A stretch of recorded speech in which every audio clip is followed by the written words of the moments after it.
உடல் உறவு, காமம். இந்த காமமும் ஒரு கலைதான். இந்த உண்மையும் சிலருக்கு புரியறதில்ல. இப்போ இருக்கிற காலகட்டத்தை விடுங்க, அந்த காலகட்டங்களில் உருவாக்கப்பட்ட கோயில்களில் கூட உடல் உறவு சார்ந்த சிற்பங்கள் செதுக்கப்பட்டிருக்கு. அன்றைக்கு சமூக கட்டுப்பாடு என்பதிலே இந்த பாலியல் தொடர்பான செய்தி அறிவு என்பது மக்களிடையே அதிகம் பரவலாக்கம் பெற்றதாக இல்லை. மக்களிடையே, பொதுமக்களிடையே ஆண் பெண் என்ற அந்த பாலியல் தொடர்பான உறவுகள், அதன் விளைச்சலாக மகப்பேறு, அதனால் சமூக வளர்ச்சி, அதிலே மனித அந்த வளம் என்பது கண்டறியப்பட்ட நிலை, இவற்றை பற்றிய அறிவு என்பது சற்று குறைவாக இருந்த காரணத்தினால் பொதுமக்கள் திரண்டு வந்து ஒவ்வொரு அணுவாக கண்டறிந்து மகிழ்ந்த தெய்வீகத்தோடு கூடிய அந்த இறையகங்களிலே, கோயில்களிலே தான் அத்தகைய உடல் உறவு சிற்பங்கள் என்பன படைத்தளிக்கப்பட்டன. அது போதுமான அளவிற்கு அது தொடர்பான பாலியல் தொடர்பான உறவுகள் தொடர்பான மனித மாந்த வளர்ச்சி நிலை தொடர்பாக அவர்களுக்கு சில உணர்வுகளோடு கூடிய அறிவினை புகட்டி இருக்கிறது. எப்படியாயினும் பாலுறவு கொள்வது என்பது ஒரு தெய்வீக கட்டுப்பாட்டோடு இருக்கும் பட்சத்தில்தான் மனித வளர்ச்சி என்பது மாண்புறும் என்பதுதான் அதன் அடிப்படை தத்துவம். பாலியலை பாலியலாக மட்டும் சொல்லிக் கொடுப்பது என்பது விலங்கு உணர்வோடு நாம் கற்றுக் கொடுக்கிறோம். எனவே அந்த அறிவின் உச்சமாக இருக்கக்கூடிய பண்பாடு, ஆண் என்றால், பெண் என்றால், குழந்தைகள் என்றால், பெரியவர்கள் என்றால் என்று இருக்கக்கூடிய நடைமுறை வாழ்வியல் ஒழுங்குகள் இருக்கின்றனவே, அவைகள் சிதைவுபட்டு போகும் என்பதைத்தான் இன்றைக்கு நாம் கண்கூடாக பார்த்து கொண்டிருக்கிறோம். எனவே அந்த கட்டுப்பாடோடும் ஒரு தெய்வீக நிலையோடும் கொள்ளக்கூடிய பாலியல் உறவுகளை பற்றிய ஒரு சிந்தனையைத்தான் அந்த உடல் உறவு சிற்பங்கள் என்பன திருக்கோயில்களினுடைய கோபுரங்களிலேயும் அல்லது சிற்ப வடிவாக்கங்களிலேயும் படைத்தளிக்கப்பட்டு அறிவு புகட்டி இருக்கின்றன. இல்லாட்டி பால் உறவு என்பதை தெரியாதவர்கள் பல பேர் இருந்திருக்கிறார். அதனால் பயன் இல்லாமல் போச்சு. அப்போ மக்கட்பேறு என்பது வாய்க்காது. அதனால் மக்கள் வளம் காண்பதற்காக மக்களை மக்களாக பண்பாடு மிக்கவர்களாக வளர்த்தெடுப்பதற்காக திருக்கோயில்களிலே உடல் உறவு சிற்பங்கள் இடம்பெற்றன என்றுதான் நாம் விளக்கம் கொள்ள வேண்டும். போதி தர்மர் தமிழர்களோட பெருமையவோ திறமையவோ தமிழ்மண் எல்லையும் தாண்டி உலகம் முழுக்கவே வியாபிக்க வச்ச ஒரு மாபெரும் மனிதர்னு சொல்றதா கடவுள்னு போற்றுவதான் தெரியல. அப்பேற்பட்ட போதி தர்மரை பற்றியும் இன்னைய தலைமுறை தெரிஞ்சுக்கணும். போதி தர்மரை பற்றிய என்னுடைய ஆய்வு 1990களிலே நடந்தேறிற்று. அது தொடர்பாகவே பல ஆய்வு கட்டுரைகளையும் ஆய்வேடுகளையும் நான் கொடுத்திருக்கிறேன். அவர் என்னன்னாக்க ஒரு பௌத்தம் தழுவிய தமிழர். அவரை கருப்பர் என்ற நிலையிலே அயல் நாட்டுக்காரர்கள் அழைத்திருக்கிறார்கள். ஆனால் தமிழகத்திலே இந்த வேத நெறி தழைத்து ஓங்கி எழுச்சி பெற்ற காலம் என்று ஒன்றை சொல்லுகிறார்கள். அது மகேந்திரவர்மனுடைய பல்லவ ஆட்சியினுடைய தொடக்க காலம் என்று நாம் அறுதியிடுகிறோம். அந்த கால நிலையில் காஞ்சிபுரம் என்ற ஒரு பகுதியில் இன்றைக்கு நீங்கள் போய் பார்க்கலாம். புத்த காஞ்சி, ஜின காஞ்சி, சிவகாஞ்சி, விஷ்ணு காஞ்சி என்று 4 காஞ்சிகளாக பிரிப்பார்கள். அதில் புத்த காஞ்சியில் புத்தர்கள் அல்லது பௌத்தத்தை படித்து கொண்ட அந்த பௌத்த நெறியை தழுவிய தமிழர்கள் வாழ்ந்து வந்திருக்கிறார்கள். அவர்கள் தாம் கொண்டு விரும்பி ஏற்றுக்கொண்ட அந்த கருத்துக்களை தமிழக மக்களிடையே விரும்புபவர்களுக்கு சொல்லிக் கொடுத்து பௌத்த மதத்தை வளர்த்தெடுத்திருக்கிறார்கள். தமிழகத்திலே கடற்கரை பகுதிகளிலே பௌத்தம் அதிகமாக வளர்ந்திருக்கிறது.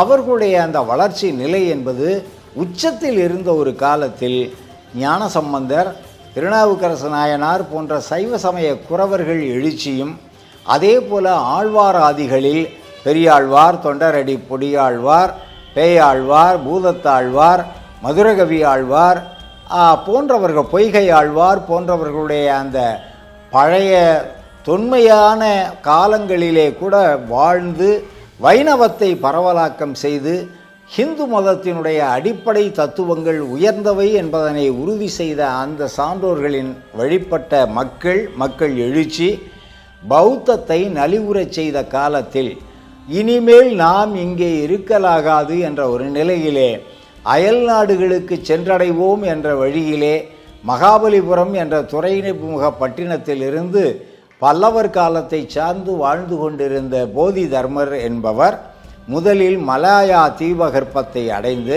ஒரு கட்டுமரத்திலே பயணித்ததாகவும், பிறகு அங்கிருந்து சீனாவினுடைய கேண்டோன் என்கின்ற நகரத்திற்கு சென்றதாகவும், அங்கே அந்த மக்களால் கருப்பன் என்ற முறையிலே இழிவு செய்யப்பட்ட நிலையில் அவர்களுடைய சொல்லடியையும் கல்லடியையும் தாங்கிக் கொண்டு 12 ஆண்டுகள் அந்த பௌத்த தியான நெறியினை அவர் பின்பற்றி அந்த தியான புத்திசம் என்பதை அந்த மக்களுக்கு 12 ஆண்டுகளுக்கு பிறகு மனம் மாறிய அந்த சீன மக்களுக்கு அவர் சொல்லிக் கொடுத்ததாகவும், பிறகு சீனாவிலிருந்து கொரியாவிற்கு சென்று கொரியாவில் பேக்ஷி கிங்கிடம் என்கின்ற அந்த பேக்ஷி அரசாட்சியிடம் அவர் ஒரு புலமை நிலையிலே இடம்பெற்று அங்கேயும் பௌத்தத்தை சமண புத்திசம் அல்லது அங்கே தியான புத்திசம் என்ற நிலையிலே சொல்லிக் கொடுத்து சோன் புத்திசம் என்று இன்றைக்கும் அவர்கள் வழங்கி வருகிறார்கள்.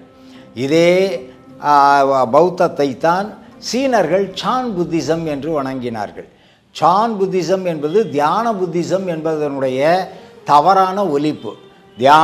தமிழர்களின் தியான புத்திசம் சீனாவில் சான் புத்திசம் ஆகி, அதுவே கொரியாவில் சோன் புத்திசம் என்று ஆகி, பிறகு அவர் ஜப்பானுக்கு கடல் கடந்து சென்று அங்கேயே தங்கி வாழ்ந்து இறுதியுற்ற நிலையிலே அவரால் கற்பிக்கப்பட்ட அந்த பௌத்த நெறி அந்த ஜப்பானிய மக்களால் ஜென் புத்திசம் என்று அழைக்கப்பட்டு, இன்றைக்கு ஜென் புத்திசம் என்றால் ஏதோ புதிய வரவாக நம் மக்களாலேயே கொண்டாடப்படுவது தான் வியப்பிற்குரிய ஒரு நகை.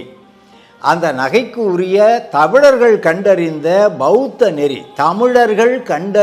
பௌத்த நெறியை சொல்லிக் கொடுத்த பெருந்தகை அயல் நாடுகளிலேயும் பரவலாக்கம் செய்தவன் போதி தர்மன். அவனுடைய வாழ்வியலிலே தியான புத்திசம் மட்டும்தான் சொல்லிக் கொடுத்தான். அவங்க மார்ஷியல் ஆர்ட்ஸ் என்கின்ற ஆயுத பயிற்சியை பற்றி அல்லது கைகால்களை கொண்டு போரிடுகின்ற அந்த முறையை பற்றிய சிந்தனை கிடையாது. அதற்கு மாற்று நிலையிலே வஜ்ராயன புத்திசம் என்று சொல்வார்கள். அதிலே நாகானந்தர் போன்ற அந்த பெருமக்கள் தான் அந்த உடலை கொண்டு கருவிகளை இயக்கி சில அந்த ஆயுத பயிற்சியை மக்களிடையே பரவலாக்கம் செய்த போர்க்கலை வல்லுநர்கள். அந்த போர்க்கலை வல்லுநர்களாகிய பௌத்த துறவிகள் வேற்று நிலையிலே கொண்டாடப்பட வேண்டியவர்கள். ஆனால் நம்முடைய போதி தர்மன் தியான புத்திசம் மட்டும்தான் சொல்லிக் கொடுத்திருக்கிறார். அவன் அறிந்ததெல்லாம் தியானம் செய்வது, தியானத்தின் வழியிலே புத்தம் என்கின்ற அறிவின் உச்ச நிலையை அடைவது, ஆனந்தமாக இருப்பது. அதற்கு என்னென்னலாம் பௌத்த நெறி வழிகாட்டுகிறதோ அதெல்லாம் பின்பற்றணும்னு இதனை நான் அடியொற்றி பயணித்து அந்தந்த நாடுகளிலே கண்டறிந்தேன். ஜப்பானில் இன்றைக்கு அவருடைய அந்த பள்ளிப்படை மாளிகை இருக்கிறதே, அந்த போதி தர்மருடைய பள்ளிப்படை மாளிகை, அது ஹட்டயோகயமா என்கின்ற ஊரில் இருக்குது.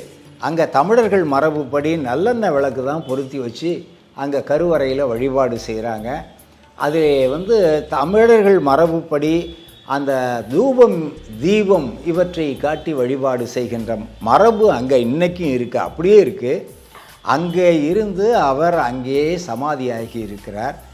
அதனால தான் போதி தர்மரை பற்றிய சிந்தனை இப்பொழுதெல்லாம் நம்முடைய மக்களுக்கு இந்த ஜென் புத்திசம் என்ற முறையிலே ஜப்பானியர்களின் கொடையாக ஒரு காலத்தில் கருதப்பட்டு அதனுடைய உண்மையை அறிந்த நிலையிலே தமிழர்கள் கொண்டாடி இப்பொழுதும் அந்த ஜென் புத்திசத்தை, தியான புத்திசத்தை தெரிந்து கொண்ட நிலையிலே போதி தர்மரை பற்றிய சிந்தனை என்பது நிறைய பேசுகிறாங்க. 7ஆம் அறிவு என்ற தன்னுடைய திரைப்படத்தில் கூட அதை கொஞ்சம் அந்த ஆயுத பயிற்சி, அந்த தற்காப்பு பயிற்சி இவற்றையெல்லாம் கூட அதோடு இணைத்து ஒரு குழப்ப நிலையை உருவாக்கினார்கள்.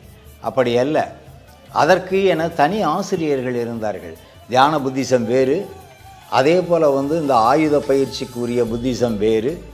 ஒவ்வொரு நிலைக்கும் பௌத்த நெறி என்பது வேறு வேறு கிளைகளாக செயல்பட்ட ஒன்று. அதை சரியாக புரிந்து கொண்டால் இந்த குழப்பத்தை தவிர்க்கலாம் என்பது என்னுடைய கருத்து. முதல்ல போனது அவர் சீனாவுக்கு தான். அங்கே கேண்டோன் என்ற பகுதிக்கு போயிருக்கார். அதற்கு பிறகு பேக்ஷே கிங்டம் என்கின்ற கொரியாவினுடைய தென்கொரியா, தெற்கு கொரியா, அங்கே அவர் தங்கியிருந்திருக்கிறார். அங்கே அங்கிருந்து தப்பி பிறகு ஜப்பானுக்கு போயிருக்கிறார். அவர் கருநிறம் படைத்தவராக இருந்த காரணத்தினால அவர் புதைக்கப்பட்டு இன்றைக்கு வழிபாட்டில் இருக்கக்கூடிய அந்த கோயிலை டெம்பிள் ஆஃப் டாமுல் பிளாக் அப்படின்னு சொல்கிறாங்க. கருப்பு தமிழனுடைய அந்த கோயில் என்று சொல்லுகிறார்கள். அது என்னன்னாக்கா தமிழ் அப்படின்னு ஒரு தவறான உச்சரிப்பு.